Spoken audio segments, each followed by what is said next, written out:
గాడ శ్రీశైలం సొరంగం కూలిపోయింది. ఏది రేవంత్ రెడ్డి అధికారంలోకి వచ్చినాక 15 నెలలకు ఆలోచన లేకుండా అర్థం పర్థం ఆగమాగం చాలు చేసిండ్రు. ఆడ నీళ్ళు వచ్చి మొత్తం గందరగోళం ఉండి బురద ఉండి చక్కగా చూసుకోకుండా ఇంజనీర్లను తెలుసుకోకుండా ఆగమాగం కమిషన్ల కోసం ఆయనతో పని చాలు చేసిండ్రు. ఏమైంది? 8 మంది వాళ్ళు ఇరుక్కపోయింది. ఒకడేమో చచ్చిపోయినట్టాడు కాంగ్రెస్ వాడు, ఆ 8 మంది చచ్చే పీకినట్టాడు. ఇంకోటేమో ఇంకా కాలే అంటాడు. రేవంత్ రెడ్డి ఇంతవరకు అటు మర్రి కూడా చూస్తలేడు. ఇంకొక మంత్రి ఏమో బీఆర్ఎస్ వాళ్ళు చేయబట్టే కూలిపోయింది అంటాడు. ఇది ఎక్కడి బాధ? 15 నెలల తర్వాత ఇవాళ అక్కడ సొరంగం కూలిపోతే బీఆర్ఎస్ వల్ల కూలిపోయిందంటే ఇది ఎక్కడ అన్యాయము? ఇక పోనీ కూలిపోయింది, ముఖ్యమంత్రి ఆడు చూడడు, కొంతమంది మంత్రులు పోతే మంత్రులు ఏం చేయాలి? ఆడ పోయి నిజంగా ఆ కార్మికుల కుటుంబాలకు ధైర్యం చెప్పాలి, ఏమన్నా అయితే మేము ఆదుకుంటామని చెప్పాలి, తప్పు జరిగిందని క్షమాపణ అడగాలి, మర్యాదగా మాట్లాడాలి. కానీ ఏం చెప్తారు వాళ్ళు? ఒకడేమో చేపల కూర తింటుడు, ఇక్కడ చేపలు బాగుంటాయి శ్రీశైలంలో, రేయు తిందామని వాడు ఒకటి తింటాడు, ఆడవాడు దాస్తుంటే వీడేమో తింటాడు. ఒక గత నీతి లేని వాళ్ళు మంత్రులు. ఇంకొక ఆయన ఇంకా విచిత్రం ఇది. ఇడ ఏం జరగలేదు, ప్రమాదం ఏమైందంటే నీళ్లు వాటర్ కలిసిందట. నీళ్లు వాటర్ కలిసిందిరా నాయన. గిసొంటోళ్ళు మంత్రులు, మన కర్మానికి రేవంత్ రెడ్డి ముఖ్యమంత్రి, గిసొంటోళ్ళు మంత్రులు. వీళ్ళ కథనమో ఇట్లున్నది. కాంగ్రెస్ వాళ్ళ కథ, కాంగ్రెస్ వాళ్ళ అందం ఇట్లుంది. ఇక బీజేపీ వాళ్ళు వాళ్ళకైతే మొక్కాలి. మీ ఎంపీ ఉన్నాడు ఒక ఆయన ఏం చెప్తుండో మాకైతే తెలియదు. ఎందుకంటే 8 మంది గెలిచారు బీజేపీ వాళ్ళు. రూపాయి వచ్చింది తెలంగాణకు. మోడీ గారి ప్రభుత్వం 11 ఏళ్ల నుంచి ఉన్నది ఇవాళ దేశంలో. ఏమిచ్చింది తెలంగాణకు? ఏం ముఖం పెట్టుకొని ఓట్లు అడుగుతారు? ఎంతసేపు దేవుని పేరు మీద ఓట్లు అడుగుడేనేగా. అక్షింతలు వంచాలి, ఓట్లు అడగాలి, ఓట్లు డబ్బాలు వేసుకున్నాక మళ్ళీ అవతల పడాలి, తర్వాత ఇక పత్తలేరు.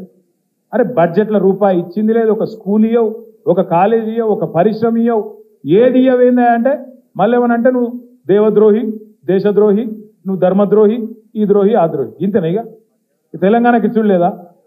ఆఖరికి ఆ చేవెళ్ళ రోడ్డు జాతీయ రహదారి, దాని మీద మన పెద్ద యాక్సిడెంట్ అయింది. కేసీఆర్ ప్రభుత్వం వచ్చినాక ఆ రోడ్డును విస్తరించాలని చెప్పి చాలా తంటాలు పడ్డాం. అక్క కూడా పాపం బాగా కష్టపడ్డది. కానీ ఈ రోజు వరకు ఒక్క అడుగు కూడా ముంగట పడతలేదు. మన తమ్ముడు కార్తీక్ కూడా పోయి అక్కడ పెద్ద ఎత్తున ధర్నా చేసిండు. వెంటనే రాష్ట్ర ప్రభుత్వం పూనుకోవాలి, ఆ భూసేకరణ చేయాలి, ప్రాణాలు కాపాడాలని చెప్పి మన పార్టీ వాళ్ళందరూ కలిసి బ్రహ్మాండంగా ధర్నా కూడా చేశారు. నేను మిమ్మల్ని ఒకటే కోరుతున్నాను, ఏనాటికైనా పెద్దలు చెప్పిన ఒక మాట వాస్తవం. ఎట్టి పనికైనా మట్టి పనికైనా మనోడే ఉండాలి. ఎట్టి పనికైనా మట్టి పనికైనా మనోడే ఉండాలి. ఏనాటికైనా కేసీఆర్కు తెలంగాణ మీద ఉండే ప్రేమలో, కేసీఆర్కు తెలంగాణ మీద ఉండే ప్రేమలో 1% కూడా కాంగ్రెస్ వానికి బీజేపీ వానికి ఉంటుందా? మీరు ఆలోచన చేయాలి. ఎన్నటికైనా ఈ రాష్ట్రానికి, ఈ రాష్ట్ర ప్రజలకు, రాష్ట్ర ప్రయోజనాలకు శ్రీరామ రక్ష ఖచ్చితంగా కేసీఆర్ నాయకత్వం తప్ప బీజేపీ వంతో కాంగ్రెస్ వంతో ఎన్నటికీ కూడా ఏం కాదు. మీరు యాద పెట్టుకోవాలి. ఇలా 8 మంది కాంగ్రెస్ ఎంపీలు, 8 మంది బీజేపీ ఎంపీలున్నా రాష్ట్రానికి వచ్చింది గుండు సున్నా అంటే ఖచ్చితంగా అక్కడ కొట్లాడేటోడు లేకపోవడం, ఆడ కేసీఆర్ దళం, కేసీఆర్ బలం, కేసీఆర్ గలం లేకపోవడమే దానికి కారణం. ఇలా మనోళ్ళని మనమే ఓడించుకొని మంది ముంగట దరఖాస్తులు పెట్టే దౌర్భాగ్యం మనకెందుకు? మనోళ్ళని ఒడగొట్టుకోవాలి, ఎంపీలను వేరే వాళ్ళని పంపాలి, ఆగమాగమై మళ్ళీ వాళ్ళ కడవై దరఖాస్తు పెట్టాలి. అన్న ఇది కావాలి, అది కావాలి. అదే మనోడు ఉన్నాడు అనుకో, బరాబర్ అడుగుతాం, అన్న ఇది కావాలి అంటాం. అదే వాడనుకో, సారు ఇది కావాలని అడగాలి. అందుకే నేను అనేది, దయచేసి భవిష్యత్తులో అక్క చెప్పినట్టు అది పంచాయతీ ఎన్నికైనా పార్లమెంట్ ఎన్నికైనా ఎగరాల్సింది గులాబీ జెండానే. అట్లయితేనే తెలంగాణ నిలుస్తుంది, తెలంగాణ గెలుస్తుంది. తెలంగాణ రేపటి రోజున మళ్ళీ భారతదేశంలో అవ్వల్ దర్జాగా నెంబర్ 1 స్థానంలో ఉండాలి అంటే మళ్ళా కేసీఆర్ గారు తిరిగి మీ ఆశీస్సులతో, మీ దయతో ముఖ్యమంత్రి కావాలి. మా ఆడబిడ్డలను ముఖ్యంగా నేను కోరుతున్నా, మళ్ళీ ఎలక్షన్ రాగానే ఉత్తర కాంగ్రెస్ వాళ్ళు అక్క అంటారు, చెల్లె అంటారు, వదినే అంటారు, కోడలు అంటారు, ఇక వరుసలు కలుపుతారు. మళ్ళీ మిమ్మల్ని ఆగమాగం చేసే కథ పెడతారు.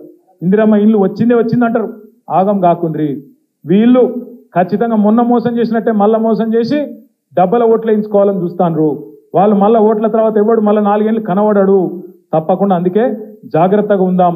మన ఇంటి పార్టీ, మన తెలంగాణ పార్టీ, మన బీఆర్ఎస్ పార్టీని గెలిపించుకొని ఖచ్చితంగా పంచాయతీ ఎన్నికైనా పార్లమెంట్ ఎన్నికైనా కేసీఆర్ గారి నాయకత్వాన్ని బలపరుద్దామని చెప్పి మీ అందరు కూడా విజ్ఞప్తి చేస్తూ, తమ్ముడు గోవర్ధన్ ఎంబడ వచ్చిన సీనియర్ నాయకులు, మాజీ సర్పంచులు ఉన్నారు, కౌన్సిలర్లుగా పోటీ చేసిన వాళ్ళు ఉన్నారు, ఉప సర్పంచులు, ఎంపీటీసీలు చాలా మంది ఉన్నారు.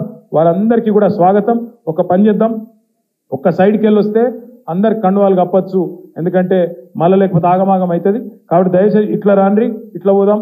మీ అందరికి కూడా మరి పేరు పేరున స్వాగతం తెలియజేస్తూ జై తెలంగాణ.